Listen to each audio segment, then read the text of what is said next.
pounds, but we're going to be all Americans about this whole ordeal. I think it's going to be a wash.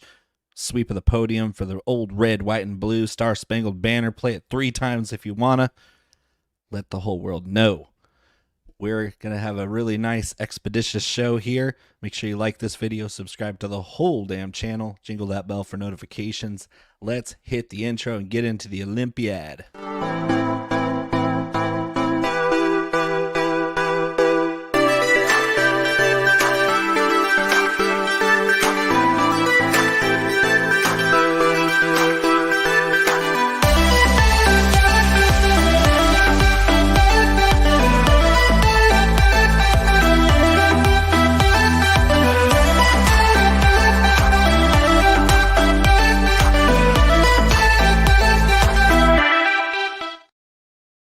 There he is, Mr. Conor Coughlin. Of course, I'm Bo McBrayer. We are the 19th hole, as always, live on a Tuesday night, 8:30 Eastern Time. Timmer, he's in the house. He's waiting for that hat pick at the end. It's going to be a fun, quick show. The Olympics, 70 man, no cut at Le Golf National de France. Vive la France. We're gonna make like Gojira and rock out. We're gonna hit this pretty hard with some bets. We're gonna do some DFS picks. Connor, how you feeling? Are you waving your Star-Spangled Banner yet? You're muted. That's a great start. Our Canadian friends are already chiming in. They think the Maple Leafs are gonna make some noise out there. Chelsea's here. Connor, you're alive? Oh, yeah, I just figured out I was on mute still, so been a long day. It's one of those. Well, I'm going to crack my bottle of Eagle Rare open. I thought I had some Michter's American whiskey, which would have been perfect, but just as good, probably better juice. Eagle Rare 10-year. It's not rare to get Eagles for our crew in the American team.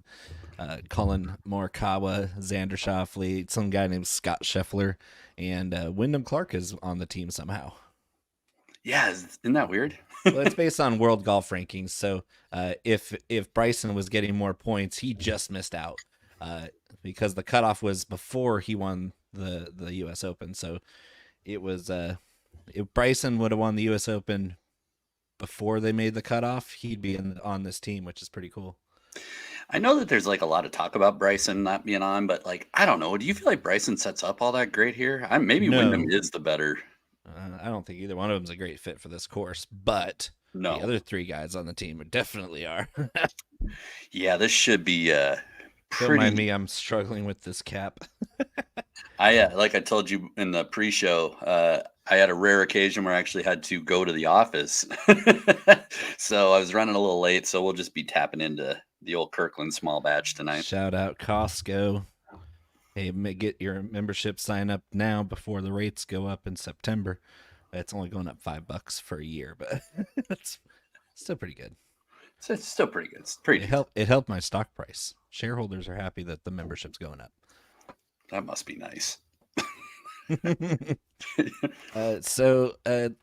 don't want to get too deep into the 3M Open from last week because it was a complete disaster. Pretty much everything we expected to happen didn't happen. It was all the guys we said didn't have a chance because they can't putt or they can't find fairways had their best weeks ever doing that thing. And in Johnny Vegas's case, the first time in 7 years he's made some putts and took home the 3 Open. Congrats to the Colombian guy, Mr. Jonathan Vegas. I'm a big fan. I wish I'd seen anything previous to last week that would have indicated that you were going to do this. Yeah, I mean, Vegas, I was nowhere near. Gracerman I had in the majority of lineups. I think Gracerman was in the pool. We wanted Max to win. McNeely, I was pretty in on. Cam Champ made a nice little rally. It might get a deep shot if there's. Where is he from? NorCal. NorCal. Shout out. And that seems to be like you said it last week, it's the Cam Champ Open because for some reason it just suits his eye. And these guys are all really, really good golfers. If you understand like this, Cameron Champ might be the 140th best golfer in the world. But here's the thing. That's still the 140th best golfer on this planet. And that means that if he gets hot, he can win a tournament. He can contend in a tournament. He's done it before. He might do it again before all is said and done. The Olympic Games are a little different, though, because out of the 70 here, there's a 4-person limit for each country. So we're digging deep on some of these countries, and we can get some favorable odds down at the bottom where I might get some surprises at this golf course, because I think this course is pretty fair. Yeah, I definitely would agree with that. And once we get into it, I mean, there are some guys deep down the board that, why not? But right. I think we're pretty aligned on where we're going hot and heavy. I've done way dumber things with $5 at the Olympics. I was betting on badminton the other day. Ooh, that's almost as bad as the esports habit I have. I mean, the esport things, if you got an edge like you have, then I would bet it too. But for me, it was table tennis and badminton, because of course they said something like 55 of the athletes from Team USA went to Cal Berkeley, and 60 plus went to Stanford. So there's a whole lot of Shoutout NorCal in these Olympic Games representing the old red, white, and blue. So I've been invested, and if you haven't watched table tennis, Lily Zhang, Shoutout NorCal. She's from NorCal, stayed in school in NorCal, and she's kicking butt in badminton. You got posters of her up, or they've been ordered. I'm gonna get her to autograph some, because she's awesome. So for those of you at home, if you care about betting on League of Legends, you can follow me on Twitter. Definitely. And he hasn't won me any money, because every time I tail him, he loses. And then I'll be like, well, fuck you, dude. Get out of my way. I'm not doing this shit anymore. And then the very next day, he'll be like, I just won $400 on League of Legends. And it's like, all right, I'm back on. And Connor gives me his picks, and then we lose again. And it's like, so I'm not going to tail you anymore, because it seems to mess up what you're doing. So I'll stay in my MMA/golf, NFL. I'll do pretty much any sport on DraftKings except for esports now, because I've got like an O for every going. It's been rough in the esports streets for me. Tim, yeah, that people have tried that. It doesn't end well. We have done that on Twitter. Like every time I tweet out a shout out for NorCal, people drink. And it's at least once or twice a day. So you're never without a buzz if you follow me on Twitter. So that's how it goes. I don't know. Drinking all day every day is kind of frowned upon. So don't follow Bo with drinking game. Since when? When has it ever been frowned upon? 8 a.m. Shout out NorCal. Here we go. Hey, I mean that's pretty much just that's like 4 or 5 holidays a year at Chico State. I've never heard a story involving Chico State that doesn't involve just getting absolutely smashed all the time. Yeah, I've had starting as early as 6 a.m. like on St. Patrick's Day, 6 a.m. wake up call, and you're buzzing, you're hitting it. Not saying I haven't been there, but it hits different nowadays. Yeah, there's a lot of rallying going on in Chico. Let's just say that. Yeah. Shout out Calgary, Alberta, by the way. They deserve that too. Well, should we get into it? I think we got a lot of agreement tonight, so yeah, that's safe to say. I didn't want to breeze through it too quickly. People want to see us joke about stuff, and they want their golf bets. I know that. But first we got to preview this course, Le Golf National in Paris. I hope you were able to find more about it than I was. So there's been some events there. So let's hit the drop, and then Connor can talk about yardage and par.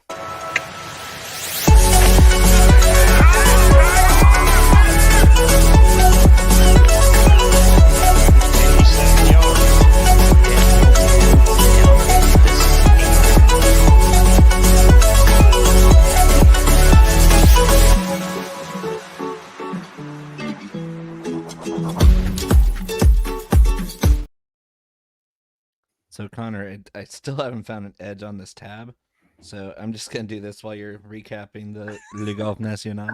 I think I know just as much about this course as you do by the sound of it. Yeah, so it's in Paris. Moving on. Where's Paris? Is that in France?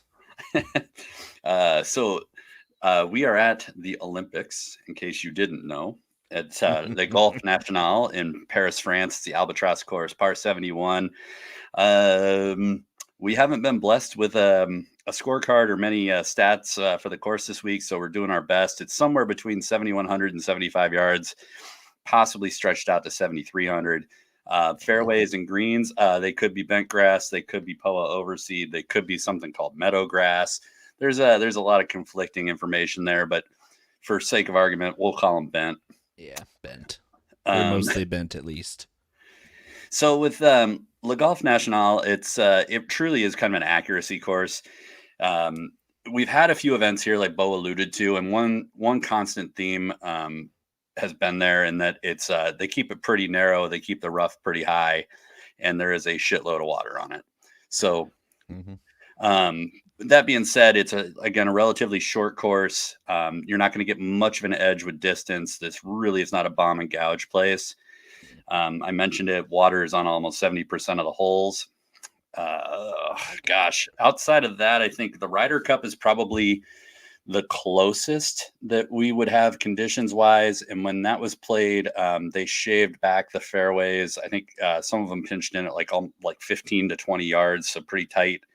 And they grew the rough out to like 3.5 inches.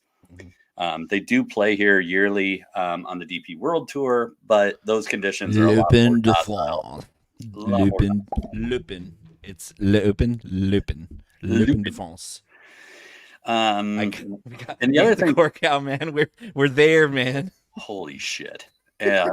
So Bo hasn't been drinking yet, contrary to his demonstration on. We're getting there now. The only other thing that can sometimes affect this place is the weather, but this week it's pretty chill. We're getting a little bit of rain on Thursday. Other than that, probably less bacteria than the River Seine for the triathlon. Have you heard that? Well, when you got half the population lining up to shit in the river, I mean, come on. Well, that was the one thing I saw, because at first they were like, training for the triathlon in the River Seine is canceled because there's too high of bacteria levels in the river, and they spent $1.5 billion to clean up the river for the triathlon, and they couldn't even practice in it. And I think they've already moved the triathlon swimming event out of the River Seine because it just wasn't passable. And the first reaction I had was, oh wow, a giant river running through the middle of a major metropolis is dirty. Shocker. That river is a cesspool. Disgusting. It's like, oh, let's have the triathlon in the Hudson River, for example. You're like, oh yeah, let's make them these premier athletes that have trained their whole life for this event. Let's make them swim in hypodermic needles and or old boots and tires and worse, dead bodies in the river. Like, I'm sure there's dead bodies in the River Seine. I guarantee it. Hey, you swim in the ocean. It's not that different. Yeah, the ocean's a lot cleaner than the River Seine. At least it's salt water. Yeah, that's fair. Yeah, they thought that they were gonna get it clean enough to remove a 100-year ban for swimming in the river. That seems bad. Let's dump a shitload of Clorox in there; it'll be fine. But yeah, I mean, like, not to beat the dead horse, like, there isn't a whole lot to say about this place. We really don't know what version of it we're gonna get. I do have some news. Can I? You have news other than be accurate and make birdies. That was a given. Yeah. Okay. It's a very much a second shot course. It reminded me of a cross between Harbortown and what's the one that's next week? Sedgefield. So Sedgefield is it's quite similar to Sedgefield in England, which is just across the English Channel from Gay Paris. So yeah, it's a really positional golf course. It's a strategic approach golf course. You're going to see a lot of these tighter approach shots into greens that narrow around trees or water hazards. They do that a lot, where the fairway is wider, and then it goes in a conical shape to a very narrow entry to the green. And they might give you that entryway. They don't put a lot of bunkers in front of the pin placements, but they make you hit it through a really narrow neck to get it onto the green. And that's it's going to require some really good approach shots. And that's mainly what I had. Was they asked Rory McIlroy how different it was between the Ryder Cup in 2018, where it was here. Yeah, it's from the 2018 Ryder Cup. He's like, compare and contrast this golf course from then to now, and he said the rough is shorter. So that might mean that they're looking to make it exciting with some scoring opportunities with lighter rough. But he also joked that you'd have to ask the Americans because I wasn't in the rough very often that year.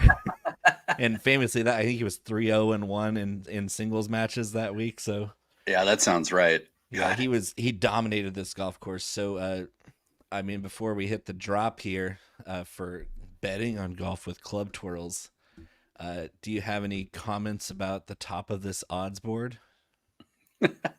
Bet Scotty frequently and heavily. Let's talk about that a little bit more after this.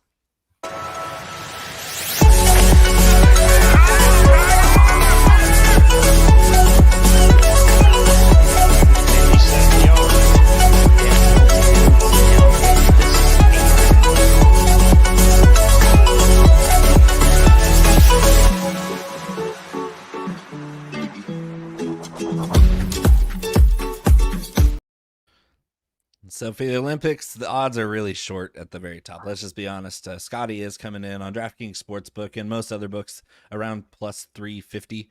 That means if you bet $10 on him, you'll win 35. And it's okay. It's for the Olympics. It's a limited field. The top of this field is very strong, but the bottom of this field isn't. You're constricting the odds down. It's pretty fair across the board, even though the lines are shorter. It's for good reason. I think you're getting a discount on value because we're pretty sure that one of these top guys is going to win the gold medal.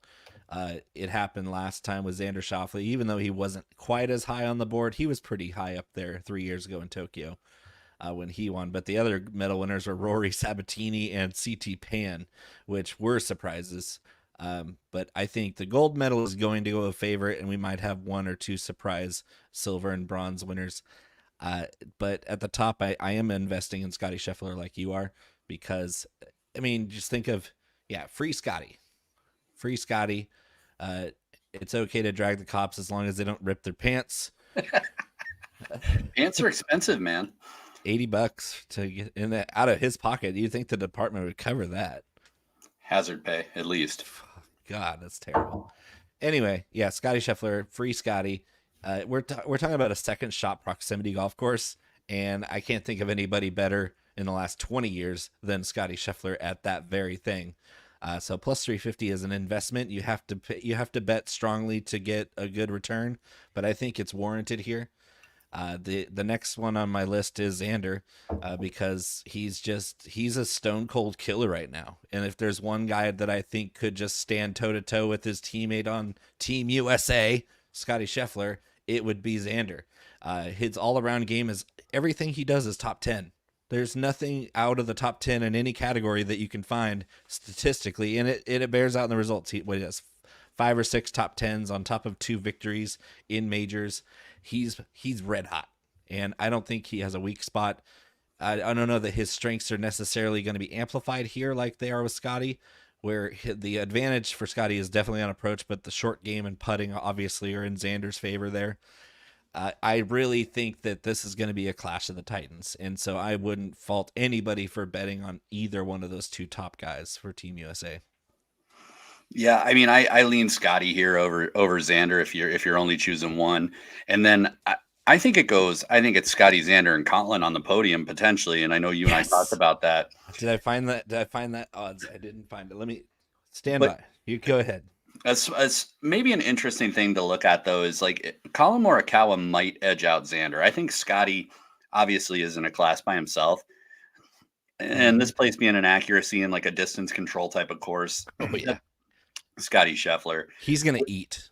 With Morikawa, though, like a couple of things that I weighted pretty heavy, again, are accuracy metrics. And the thing that like he edges out Xander in, at least over the last 24, is he doesn't miss fairways. Like it doesn't matter what course he's played on, Collin doesn't miss fairways. He also never 3-putts, and he's number 3 in this field for strokes gained, like short game. So if he is missing or if he is having to have some creativity around the green at all, he's just edging out Xander just a smidge. Not to take anything away from Xander. Like I said, I think these guys are 1, 2, 3. And I think on this course, in this venue, I think that they're pretty interchangeable. So I like a little longer odds on Morikawa in this situation. So here's I'm not finding the overall podium parlay. Like I think the DraftKings Sportsbook, if you're listening to this, please for the love of God, put this on the line so people can bet it. It's even if it doesn't hit, it's really On the fun. line. Yeah, where you can say, hey, Team USA is going to win gold, silver, and bronze. And obviously, you can't really have a specific line with which order. You can bet those separately as a parlay. But I think that if you can find it in your hearts, guys, to put out a podium sweep for a country, and obviously you can get the USA shorter odds, but the UK team is really good. Great Britain has got a really good set of golfers on this card that I'm sure. Are you going to talk about one of them, Connor? Oh, by the way, Scotty and Colin to both make top 5 parlay is plus 350. I'm interested. Yeah, I like that. I like that a lot. Yeah, those three, getting back to that, like now that we're talking about it even more, like that top 5 parlay is like, I don't know if you can mix and match with those three. I think there's a lot of win equity there. I'm interested. I am actually interested in Rory. I think that this is like a really solid bounce back spot for Rory. I think he's got a chip on his shoulder. I think he's got a lot to prove. Hasn't been playing all that great. As course that he has had success at. He's one of the more accurate iron and drivers of the golf ball out there. So I like him as a bounce back. I don't know if he cracks into the top 3 here. I'm a little sketchier on that, and I'd like to see him at a slightly longer number, just given some of the recent play. But it would not surprise me in the least if Rory's up there boxing come the weekend. Still trying to go through the nationality props. I'm interested. I got it. So it has a top of the rest of the world, which I'm interested in, and kind of hedging my American bet. Oberg, I think you can't rule out Oberg. We've been saying this for quite a while now. He's proven to be fairly course proof, and he's the future of golf. He truly is. Like he's probably the most steadfast of these young guys. Plus 1,200. Most advanced at like keeping it together than all the young guys out there. That's what I like about him, is that he's not flappable. Like he might go out like a couple weeks ago and have a really shitty Sunday and lose, but he's not falling apart. Like he just sometimes has a bad round, and if it's on the last round, then that was just how it was going to happen. He doesn't seem like the pressure gets to Ludwig Oberg, even though he is super young. He seems polished beyond his years of experience, because compared to the other young guys, we've seen a lack of closing ability. And I know it's funny to say it's the Oberg closes well because he still hasn't won yet, but I think that's near the horizon, and it's kind of like he's in the position that Xander was last Olympics. In Tokyo, Xander was that guy who we thought definitely had the talent to get it back together and put a medal performance in hand, and he ended up doing it. And I think that Ludwig Oberg's in that same rung that Xander was 3 years ago, and that'd be a really cool story, because his odds of paying off are really good. Yeah, and that's a solid point. Like you can't put it on paper, but I mean, strokes gain mental edge. Yeah. I mean, strokes gain. Don't mess this up for me. Oberg just is unfazed. He's out there smiling, laughing, genuinely appreciative of being where he's at. And I think that taking that pressure off himself, man, he just shows up. He just plays good golf. You want to know how much of a DGen I am? I'm about to bet Royal Slade on the air. Hey, what kind of odds, Royal? I know you're watching. What kind of odds are you going to give me on this bet here? Because no way the U.S. sweeps. I need a little bit of odds here, because it's not as likely as something else to happen. So, yeah, let me see what odds, Royal. I'm interested. I'm interested in a little wager. Ooh, I can get a little side action here. Okay. Side action on the show. Let's go. I'll throw a couple more while we wait for Royal to put his numbers together, but get his abacus out on the table. Tom Kim, which the entire world's talking about, but 25-1 in this field I think is good. Tom Kim's another guy that loves like that team vibe. He gets into it. He seems to rise to the occasion every time there's any kind of like national pride on the line. So again, he's playing for his ability to get a waiver for the selective service in South Korea. because Sung J.M. won a medal last time, and it exempted him from mandatory military service that all South Koreans men have to go through before they're 25. And And he's so, playing great golf too. yeah, Sung Jae did it, and Tom Kim is right in that same position that Sung Jae was in 3 years ago. It's a funny corollary because we have those golfers that have moved into a different tier where we expect them to win most of the time, and then there's that next tier who hasn't done it yet, but we think could do that very soon. Tom Kim is in that same. I want to get a medal here, so I don't have to postpone my golf career where I'm making millions of dollars to serve in the military. Like, he doesn't want that. Of course, he wants to play his way. That's an ultra incentive. Like, screw a medal. A medal means don't have to go into the military. That's all the motivation that these guys need. Sung J.M. Rosie agrees. She thinks that South Koreans are playing for their freedom. Which I guess technically is worth more than a medal. It's both. You get both. You win a medal, you go in your freedom. It's great. And like, truthfully, he's just been on a bit of a tear. Like, he's been playing really good. So I like this course for him. You take distance out of the equation for the most part. Approach game is his strength anyway. So yeah, I don't hate that. And then this kills me every time I have to say it on air, but Royal should appreciate this. Corey Connors is setting up really, really nice for this. Hey, if that would be great, because there's lots of opportunity. There's lots of international guys like Jon Rahm that could win a medal here. It might not be one of those guys that spoils that USA sweep on the podium. A Canadian doing it would just be extra incentive for Royal to razz me for years on end about that, because that's a legacy bet. And if a Canadian is the one that breaks up my little trifecta bet, then that would be that would be quite that'd be depressing for me, actually. That comment should be depressing for you. Yeah. I had an inkling that was the case.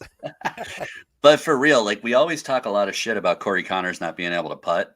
Well, it doesn't really matter. He's had it, man. Like, the last 5 starts, like, he's actually playing really well. And like, his putting, he gained almost 2 strokes over the last 5. And he's hot, and that's sometimes what it takes. Is he went through like a year and a half where his confidence just wasn't there. So even if he was gonna get hot, it wasn't gonna be very long. He can get hot here, and he is rolling really good. Tough to play him in DFS too, so I think he is going to get an outright from me because I want to have something on him. You need a little Corey Connors, little Corey. 8,900 in DFS though. Really, really tough to get there. It's rough. All right, well, going down the board, who do you have next? I only have like 2 other guys that I'm really interested in. Yeah, I'm not tremendously interested in much down here. Like, I think I might take a couple of shots at Bezadenhout. Yeah. Just more of a FOMO. We've been on him most of the year. Rates out pretty good. Sharma is somebody at 200-1 who actually rates out as a really, really nice course fit here. Shabankar Sharma. Team India, Shabankar Sharma, incredible on the DP World Tour this year. So don't knock him because you don't know who he is. He's been playing some great golf this season. And very accurate. Very accurate golfer. Team India is not as bad as it looks on paper. I think that if I'm going to do one of these bets down here, I'm going to take my outright bet on Victor Perez at 90-1. I love Victor Perez at this golf course. It's in front of his home crowd. Team France is pretty strong here with Perez and, of course, Mathieu Pavon, who's getting a lot of attention this week on the DFS side because, obviously, a Frenchman in the French Olympics, it's going to be a pretty big deal there. He's going to have a ton of support. 70-1 for him. I'm going to bet Victor Perez a small outright, but I'm also going to bet him to be top Frenchman, and that'll be a fun bet because you'll get some good odds, probably 3 to 4 to 1 there, for him to win over Pavon because Pavon's had a better season overall. He's got a victory on it under his belt. So it's for me, that's a fun one. And then I don't think I'll go down really as far as David Puig from Barcelona. of Live Tour He's fame. on my radar because he's playing great golf, and he's another guy, positional approach player like Victor Perez, who is a lot better than his odds are sitting right now. I've done dumber shit with $5 bet of the week is Fabrizio Zanotti Yeah, Team Italia. at 400 to 1. Yikes, that is deep. Deep, deep. Just an interesting play. He broke into the top 20 in my overall metrics this week. So he's a guy that those odds that maybe is just a tier above the level of the rest of the guys down there. So I just think he's a value at 400 to 1. Do I think he can win? Yeah, probably not, but he's got a better chance than a lot of the guys down here. So if you're looking at just kind of a fun, So I long need you to talk me out of someone. I can't wait. I just have this weird like skin crawling suspicion that we're gonna hear from the Chilean for the first time in a long time, Mito Pereira. For some reason, he's giving me the vibes that he's gonna show up here because he's got so much talent and he just hasn't played a lot of golf. And that's he's a sneaky good player who's way down there at 200 to 1 that I think doesn't belong there. But Yeah, talk me out of him. well, I think with Mito, it's just tough because the majority of his rounds are over on Live, and they're not particularly great. No. But I will say, like, he rated out well for me and my mixed model, and granted, that's based on the last 24 measured PGA rounds we had for him. But going back to when we were looking at him on the tour, he has a lot of the qualities we're looking for at this golf course. He's accurate off the tee, accurate on approach. Does. He's very good at that opportunities gain metric we look at where he sticks it very close to the pin on approach. So I think at the odds he's at, it's worth throwing a couple of bucks at. But to be honest, his performance on Live Tour, which I think we can all agree is a lesser tour, has not been fantastic. Yeah, it's funny though because statistically he looks great, and I had to laugh because your guy Fabrizio Zanotti from Italia is 21st in my model, so he popped for me too. 20th, yeah. And then going back, Mito is coming in at 12th in my model, Tom Kim at 11th, and a notable at the very, very top. This will please one of our fans here, Corey Connors, number 4 in my model. So I will concur with everything that we've said to this point. It's pretty shocking. Our models are very similar again, and when that happens, we're usually right on lockstep with some big winners. That's about 3-4 weeks in a row that you and I have been pretty lockstep on how we're building out. So, and it's working. It's working. We seem to be cashing bets for people. So we're like Hansel. We're so hot right now. It's so hot right now. Give me blue steel, Bo. I turned to the left too. I'm not an ambit-turner. You spent one day in the mine. Yeah, that's all I got though. Like I think and I have a similar theme going into DFS. Like I'm building out and I'm betting heavier on the big guys here. Like this is pretty much a lesser field tournament. If you look at it, like there's some fun ones down here that might pop. Completely agree. But yeah, because we have a lot of we have a handful of top tier golfers here, and then the rest is a lot, like a couple tiers below that top tier. There's a big drop off after maybe the top 5. Yeah, 100%. Let's so for the 3rd week in a row, I was slamming my trunks against Connor and company because I apparently hit a cold streak with missed cuts, and I think it just means that I'm playing a little bit too aggressive in that lineup. It is a single entry cash game lineup, and I'm just going for broke every week, and it's just you're playing with fire, especially when it's only four people in a group that are going against each other. I just need to recenter and play the cash game mindset so I can actually win some money back because you guys are clean in house. And you gotta stop letting Tim Burke win every week. I can tell you that. That dude is paid. He's locked into that hat pick, which has been a pretty awesome phenomenon all season where the hat just overperforms its ranking in the modeling. It's a sight to behold. But before we get to that, we do have to cover the DFS side, albeit briefly, because we're going to talk about the same guys. Despite rostership. Let's go and dive in right after this. The club as well. This would be a wrestling classic.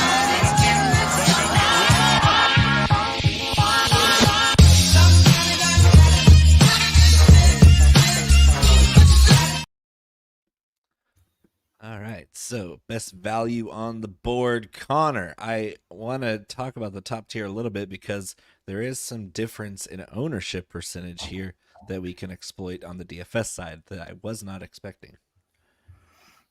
Yeah, I'd say the overwhelming chalk is falling on Collin Morikawa.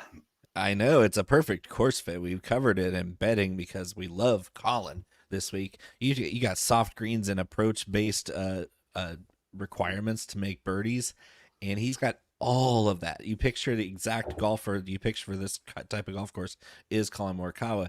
But I mean, I think everybody's got wind of that great matchup for Collin, and it's a lot of chalk for 10-2. Yeah, and I think a lot of that is driven by the pricing in general, though. 12.5 for Scotty, like we kind of talked about leading out of the betting segment. I just talked about being in a cash game mindset, and I'm already thinking about how I'm going to build a Scotty and Collin lineup against you guys, and then just scrape the very bottom of the barrel to make my lineup requirements. So I'll give you a spoiler: the lineup that I'm playing against you guys does go Scotty Collin. Oh, I gotta do something different because now I know too much. It may end up being Rory Collin, but right now it's Scotty. Yeah, that's a formidable start. Although you have to hope because there's no cut that somebody down low will play really well here. Avoid bogeys, make birdies, knock it close. I got a couple guys down at the bottom that do that. Yeah. And I think if I listen to what you've told me you've done, and I do it too, then I'll have to figure out where we're different down at the bottom because it doesn't appear to be that different. So we're gonna have to come up with some way to be different. But if you don't want to gamble heavy, I think the move is to either eat the chocolate Collin or skip him altogether and maybe start it like Tom Kim. Yeah, or Mito's there. No, Mito's way down there. Hideki's there. So yeah, I think Tom over Hideki at this point, just by the way they're playing, they're going two different directions. Yeah, it just depends. I think you got to take a stand in DFS. If you're more of a gambling mindset with no cut, start with the top guys. Start with somebody like Collin and above. That's a good point. You're looking for more of a cash game or more of a balanced build, I think Tom Kim is the clear place to start. As far as course fit, he's the class of that price range. And 9,200 is really nice because you can get 2-3 of these guys in that low 9, upper 8 area. Yeah. Corey Connors, who we mentioned. I mean, you can start Tom Kim, Corey Connors, and you've got a pretty damn good course fit in your first 2 guys in, and then that allows you to build out mostly in the 8s the rest of the way and not have to get one of these random guys from parts unknown. Exactly, and the 8s are strong. We haven't talked about many of these guys though. So, what about a guy like Matt Fitzpatrick on this type of golf course, or even somebody like Thomas Dietrich, who's going to have a familiarity aspect from being from Belgium? I worry about Fitzy. I think if you had asked me about Fitzy a year and a half, even 2 years ago, I think I would have been a lot more all in on him. The accuracy has suffered when he chased distance a little bit. He's dialed that back, but I just don't think that he's gotten completely back to the form he was in. And he's not great on approach over the last like 36 to plus rounds. He rates out 52nd in this field, which I don't know if we were clear when we said it, but there's 60 guys in this field. So no cut. Act accordingly with 4 rounds guaranteed.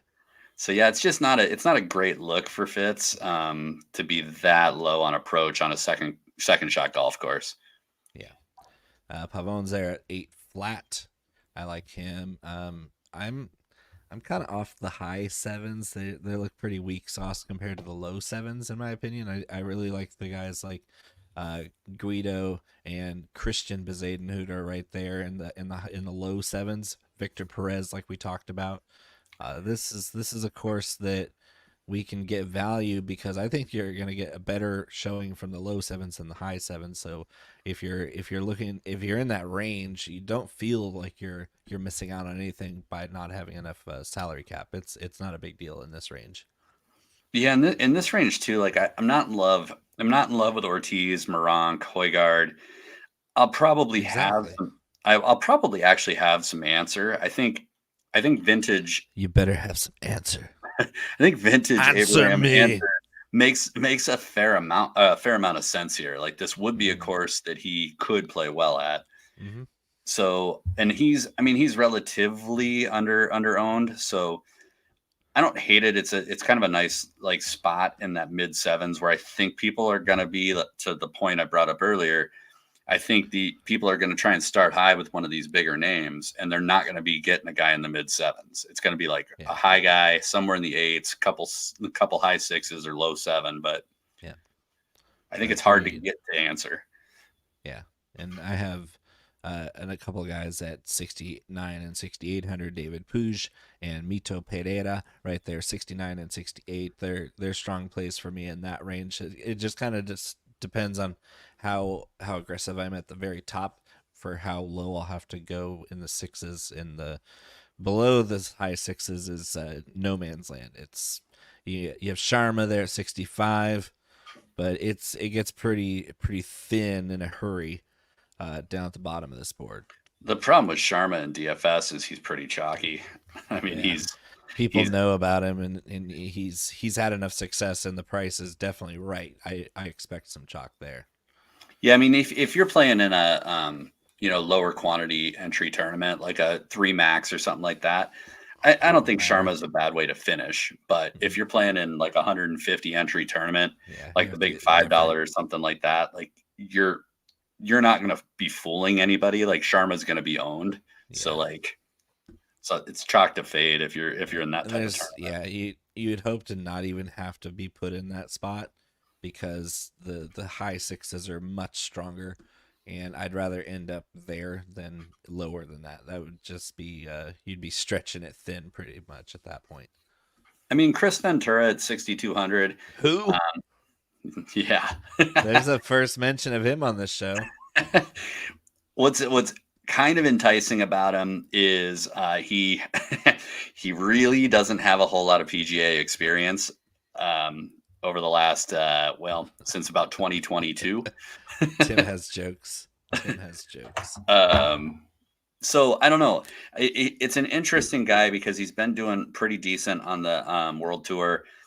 I don't know a whole ton about him. He's typically more of a bomb gouge type of player. But over the last like X amount of tournaments on DP World Tour, a lot of those approach metrics have looked actually pretty good. So I can't imagine a situation where I'm building down here at 6,200, but he would be about as low as I could possibly find any kind of redeeming value in. All right.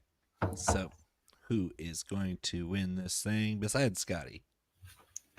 If we're going to say besides Scotty, I think I go Colin. And I think Agreed. It's probably 16 is my guess. I was pretty close last week. I said 18 and it was 16 because the wind kicked up, and although I was wrong about having a few 63s out on the course. I think there's 4 or 5 63s this week or last week. And I think that I'm going to be a little bit more aggressive with the scoring this week because the field is very strong at the top, and they're going to be chasing those medals. Only 3 spots to gain honor and to pay this week off with something. That's going to mean a lot to these top guys. They're not going to want to be embarrassed out there. So I'm gonna say 19 under par. I think that's going to be a little bit classier, because this course is not long. It's just going to require some good approach shots. And I think that one of these top guys is going to go really low. I'm sticking to 16, but I like where your head's at. All right. All right. Are we ready, Tim? The hat is ready. The hat is ready. You make sure you only have 60 numbers in there. Yeah, I did. Okay, good. One of the few things I did do before. I know, not now, honey. I gotta get ready for the hats. Yeah, I could have had dinner, or I could have put the hat together.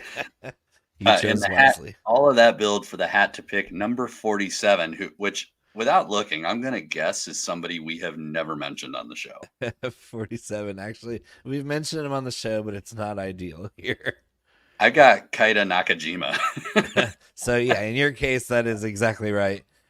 My guy at 47 is Thorbjorn Olsen, who does have a decent shot here. He does fit this golf course well. I just don't know if he has the go low power to do it for a medal.